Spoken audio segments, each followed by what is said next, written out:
Hello dear, कैसे आप सब। मैं रोहित धीमान, आप देख रहे हैं रोहित धीमान जी चैनल।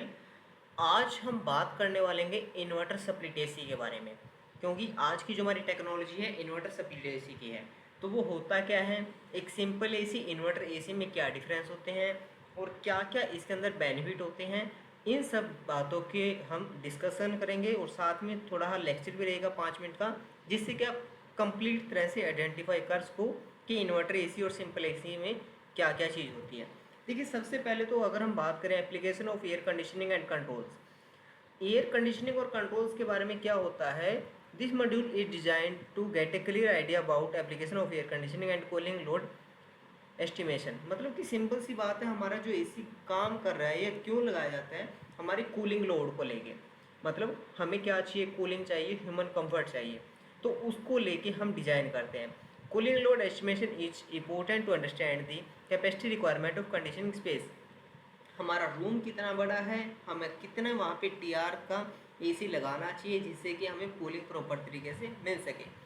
एंड ये सब हमें idea, it give an idea to reduce the heat load of conditioning space. और ये सब हम आइडिया कहाँ से मिलता है, जब हम वहाँ की हीट लोड को काउंट करते हैं। हीट लोड जब हम काउंट करेंगे उसके बाद ही हम क्या करेंगे, एयर कंडीशनिंग लगाएंगे।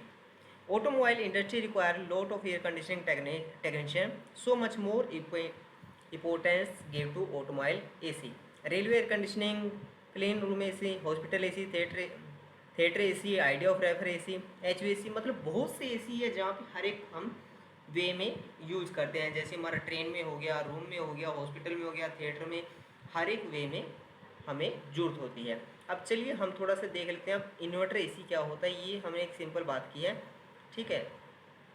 देखिए, इन्वर्टर स्प्लिट एसी क्या कहना है सर, वैसे इसकी डेफिनेशन क्या है, एक सिंपल वे में अगर हम देखें, इन्वर्टर टेक्नोलॉजी क्या कहता है। The inverter technology works like an accelerator in A car.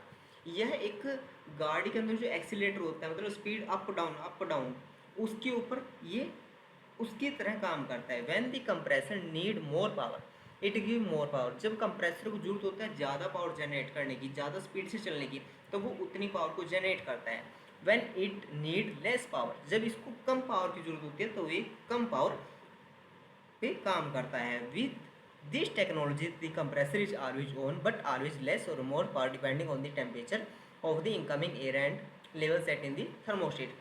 हमेशा कंप्रेसर इसका रनिंग पोजिशन में रहेगा, कभी भी बंद नहीं होगा। क्यों? अकॉर्डिंग टू टेम्परेचर, जो हमने थर्मोस्टेट में टेम्परेचर को सेट किया है केवल उसके अनुसार काम करेगा इसका कंप्रेसर। अगर आपने थर्मोस्टेट में टेम्परेचर सेट किया 24, आपके रूम का टेम्परेचर 32 है, उस टाइम पे कंप्रेसर की स्पीड ज़्यादा हो जाएगी, इंक्रीज हो जाएगी, ताकि वो जल्दी से रूम का टेम्परेचर अचीव कर सके। अगर बाय द 24 टेम्परेचर आ गया है तब कंप्रेसर आपका बंद नहीं होगा, केवल कंप्रेसर की स्पीड कम हो जाएगी।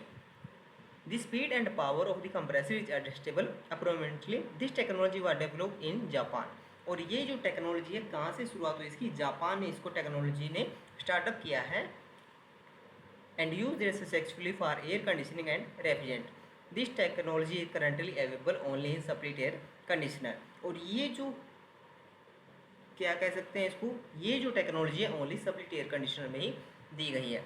अब आगे देख लेते हैं थोड़ा सा हम इसके बारे में कि क्या क्या होता है और कैसे हम इसको देख सकते हैं एक सिंपल एसी और नॉन सिंपल एसी में डिफरेंस के आइटम। देखिए, ये हमारा नॉन इन्वर्टर एसी है, ये इन्वर्टर एसी है। आइटम की बात करें, time to reach preset temperature, जैसे कि हमारा थर्मोस्टेट टेम्परेचर को रीच कर लेगा तो नॉन इन्वर्टर एसी क्या करेगा, ड्यू टू फिक्स कैपेसिटी, जैसे ही टेम्परेचर रीच कर लेगा वो क्या हो जाएगा, बंद हो जाएगा। लेकिन इन्वर्टर एसी क्या होगा, short because of increase capacity, लेकिन अपनी जो कैपेसिटी है उसको क्या करेगा, कम कर देगा, ठीक है। Major fluctuation due to start and stop operation, non inverter AC क्या होगा, बार बार स्टार्ट और बंद होगा। And inverter AC minor fluctuation due to load and adaptable operation, और जो इन्वर्टर एसी है ये लोड के अनुसार कम ज़्यादा स्पीड होगी।